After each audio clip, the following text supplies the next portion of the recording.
Hey everybody, welcome back to another design tutorial in Adobe XD, and today we'll be designing this super simple yet functional portfolio website in Adobe XD.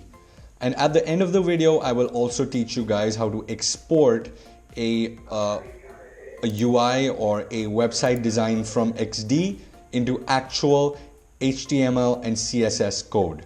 So without further ado, let's just get started.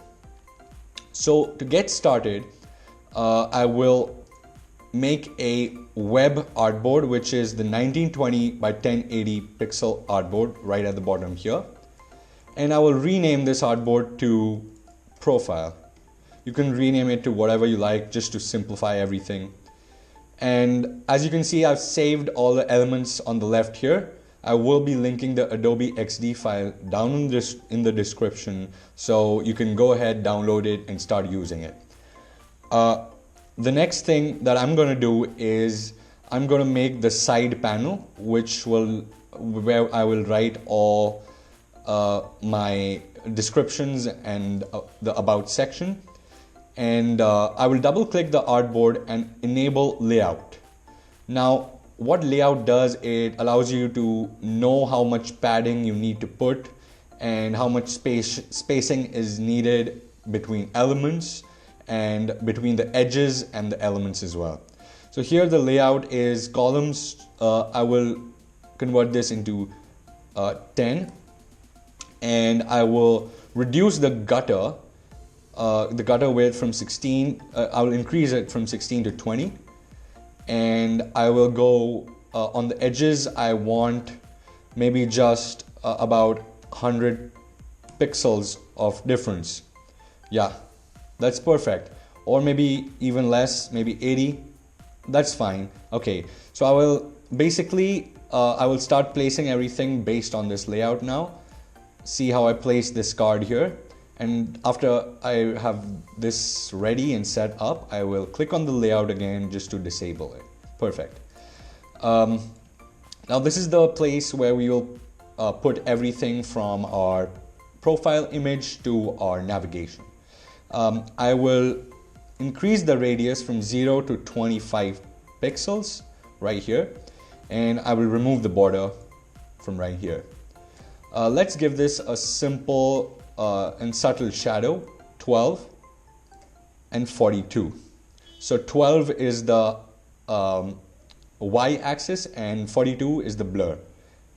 And I will go from 16% to 5%. We just need a very subtle shadow, extremely subtle. And I have already placed my image for the profile right here. So we can just pick it and drop it right here. And I'll place it on the top left. From the top, I want it to be 40 pixels from the top and 20 from the left. So 1, 2. Perfect. Now what I'm going to do, I will make the navigation. To make the navigation, let's create one rectangle first. That width is perfectly fine. I want the height of about 53 and width of about 190. Perfect. So I will give this the same, I'll give this a 50 pixel radius to make it completely circular on the edges. And I will remove the border once again. Since this is the navigation which we have set already, which is selected already, I will give this kind of not a pink, but a salmon kind of a color. I'm forgetting the name of the color. I'll probably put it up on the screen somewhere here so that you know how to call these colors. And from the picture, I want it to be 20 pixels from the picture. So that's perfect. I'm sorry. And from this, I will just duplicate it once and twice. So that is perfect. Since these are a little wide, let me just reduce the width here. Okay, let me just disable responsive resize and reduce the width from here. That is about perfect. Perfect. I will convert these from this kind of a, I'm forgetting the name of the color. I put it again up. Okay, so from that I'll give this like a dark gray or almost a dark charcoal gray color. And those are our disabled navigations. These are clickable, but these are not selected. And the selected should also have a shadow. So let's give that this almost salmon color shadow. If I remember it throughout the video, then give this a video a like. So I'll give it a 12 and a 24. And let's reduce the opacity to 50% for the shadows, or maybe 25. 50 seems better. Okay, perfect. So now you know this is selected and you have these other navigations. We will put text inside it. So let me quickly do that. This is my projects, and the font here will be this second font type, which is for these headings or these navigations. And I will change the color from this gray to this charcoal gray. Perfect. And I'll just duplicate it and drag these into these navigations, and I'll convert this into a white. From project, I'll write passions. This is just to enlist what passions I have, and so that the person can get to know me better. And another one, and this will be contact. Perfect. Put this in the middle as well. Perfect. Now you can see we have the navigation and the image right here, which are perfectly set up. And now I will write in the heading, which is Puneet Chawla, which is my name. By the way, if you're liking this tutorial, just give it a quick thumbs up and get back to the video. Since you see it's this font is called a Brill fat face. If I'm pronouncing that right, please correct me down in the comments. And a Brill fat face, and I've set it to 42. Perfect. Now what I want to do is, for reference, let me just check my previous artboard. See, I've given this more spacing here, which I'm guessing is 40 pixels from the left. So let me do that. Let me fix that. 1, 2 more spaces, and let me shift these as well. Perfect. And I will place this Puneet Chawla from the left here, 40 pixels right below the image. And below the, I want to place a designation. So let me just duplicate it and drag this below that. And I'll convert this into a Cerebri Sans is the secondary font right here, 24 pixels and light. Let me give it a regular weight. And I will write UX/UI designer. That is who I am. So, and I'll give this a 50% opacity as well, just to simplify it. Yes, perfect. Puneet Chawla, UX/UI designer. Right below this, I will put a line, a simple line, which will basically be the line where, just to separate our heading from the description. And we will give this a 50% opacity as well, maybe 25. Perfect. Just bring this 40 pixels from the heading, 40, or maybe 20. Yeah, 20 is much better. And I will make a text field, which is an editable text field. So to make that, I'll just drag the text from left to right, the font option, the text option. I'll just write something lorem ipsum for right now. To populate the data, what I'll do is go into plugins. I have a data populator, but for right now, I just want to use a lorem ipsum kind of a data populator. And I'll place it fill with placeholder text, lorem ipsum, Latin, standard, perfect. And insert text. See how it just perfectly fits in all the text here. So this is just a basic description, which will be 20 pixels from the line as well. And that is it. One last thing that we got to do is, as I'm feeling super lazy, I'm just gonna drag these buttons that I've already created. I'm just gonna copy these over from there to here. Life of a lazy designer can get tough sometimes, to be honest. And that is it. That is my portfolio website. I just need to place in my projects right here to see, how it looks. To do that, what I'm going to do is just import one of my latest projects. This is an abstract news reading application. By the way, I am on Behance and I do post my designs on Behance as well. So go ahead and follow me at Puneet Web on Behance. I'm going to place this right here. Make sure that it is of a full width of the screen, and perfect. And I'll place it right at the back. Okay, so this is slightly distracting, so to make sure that it's not very distracting, I will place this right here, and I'll give this a dark blue gradient like so, and it can either go from bottom to the top, or I can change it to go from left to right. I'll do a left to right now, and make sure that this covers the entire screen. Perfect. And I'll bring it to the back again, and as you can see now, the background is much less distracting and it still shows a little bit of the design.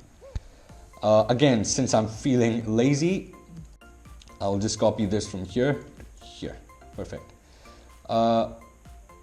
This is kind of like just to showcase my image. I'll make this much smaller. For reference, you can anytime turn on the layout grid here so that you place it inside the grid. Perfect. And you can disable it anytime you want. Perfect. So I'll place it in accordance with this. And I want a description of this project right here. So I'm going to place a text right here saying abstract, and this will be a Cerebri Sans 42. So Cerebri Sans 42 pixels medium, and I'll make this a white. Yeah, give this a slight light default shadow. That's it. And after this, I will place a text box right under this, which is the expandable text box right here. And I'm gonna say lorem ipsum, and we'll just make this font much smaller as well, 24 pixels and white. That's perfect. And make this a regular, and just to populate it, I'll go back to the lorem ipsum plugin and fill it with placeholder text, insert text, and see how it populates. Plugins are very useful and can prove really handy when you want something to go really quickly, right? Perfect. So we have a little description. I'll just shorten this out just to make it look much better, and I'll give this a basic shadow as well. Maybe increase the opacity just to make sure that it's much more readable. And just to change these, I will, just to go from one project to the other, I will place these helping guiding lines showing that this is selected, and on selecting the other one we will switch from this artboard to the next. And let me make this slightly less wide. Okay, let me zoom in real good. Okay, perfect. You duplicate this, and I'm going to place it like this right below this. Perfect. So I'll give this the opacity of 50% so that you know it's not selected and this is selected, and I'll give this a slight box shadow as well. Perfect. So on clicking this, I will switch. To switch, you can either go from, you can just duplicate this artboard, and I will make the second bar 100% opacity and the first one 50% opacity. And I'll change the title here. I'll say water tracker. And again, since I'm super lazy, I will drag this image, which I've used in my original prototype, right here. I'll make this the same size as well. Place it right below that, and I'll select this abstract image and say Command: to hide it. Perfect. The background image as well. If I go to the layers panel on the left, I can see that this is the background image. I can just delete this background image, and I will copy this image and put it at the back. Again, I'll duplicate it and expand it to cover the entire area of this artboard. Perfect. And I'll place it right at the back. Perfect. So you have the same color but different artboards at the back, and it suits the colors as well. It's sort of a blue color and it's perfect. So let's go to the prototype mode and let the magic begin. So if I click on this, on tap, it should go to the next artboard. Tap, auto animate. Remember, auto animate has to be on. Ease out or snap, whatever you like. I'll give this a 0.4 second duration. And on the right artboard, I'll do it with the left switch. And that's perfect. Let's test this little fun thing out. Perfect. Okay, this gives like a little subtle, hiding and showing kind of animation, which is very easy to do in JavaScript and jQuery as well. So as you can see, we have this good looking, portfolio website where you can display all your content on the right and give a preview at the back, and have all the about me kind of section on the left, so that the person can read about you right from here and go to all these links through these buttons easily. At the beginning of the video, I did promise you guys that I will teach you how to export this entire artboard as a HTML and CSS file, so that you can convert this from a prototype into an actual working website. Super easy. With plugins in Adobe XD, make sure you have this web export plugin installed. To do that, I will go to discover plugins, and since my internet is so efficient, it'll take half a day to load. Okay, so I'll search for web export from the search section here, and as you can see, it's already installed. But first, go ahead and install it. It's free of cost, no hidden charges, not to my knowledge. And I will select this artboard, select plugins, go to web export and say export artboard. Now you see these are a lot of options here. You can change these options. I'll change the page title to Puneet Chawla UX/UI designer. Perfect. And I'll select which folder I want this to export to. I want this just to go to my desktop or just my documents. Yeah, that's perfect. And I'll say open. And as you can see, we have the documents here. And I can choose what fonts I want to add to this website, but we're not going to do that right now. Artboard style, artboard scale to fit. We won't select that. Scale on resize is important if you want like a slightly responsive website. We don't want anything else here. If you just check these options out, if you don't want to fiddle with it, no problem. And here it says artboard overflow, hidden no scroll bars. Since this is a one page website or a single scroll website, we'll say hidden no scroll bar. That's perfect. You can either copy the markups and the CSS right from here, or you can just export it as a HTML and CSS file. So let's go ahead and export this. It was as simple as that. It's already exported. If you see these messages right here, that means it's exported. I go to my Finder right here, and I will go to my documents. And as you can see, we have this profile.html file right here. If I double click on this, as you can see, this is an actual website with actual text and actual CSS elements. Everything is fine except a few things, like certain shadows weren't exported into CSS, but all the basic HTML and CSS has been exported. You can change it if you know CSS and HTML a little bit. You'll be able to change it according to how you want it to be. As you can see, even the title is what we added there, Puneet Chawla, UX UI designer. And that is pretty good for a simple free plugin. That is pretty good. Hey everybody, I hope you liked that web UI tutorial. If you liked it, go ahead and subscribe to my channel. Click that bell icon so that you receive my videos in your notifications. And also, I post every single freaking week. So go ahead and like this video and keep on watching. I'll see you guys in the next one. Peace.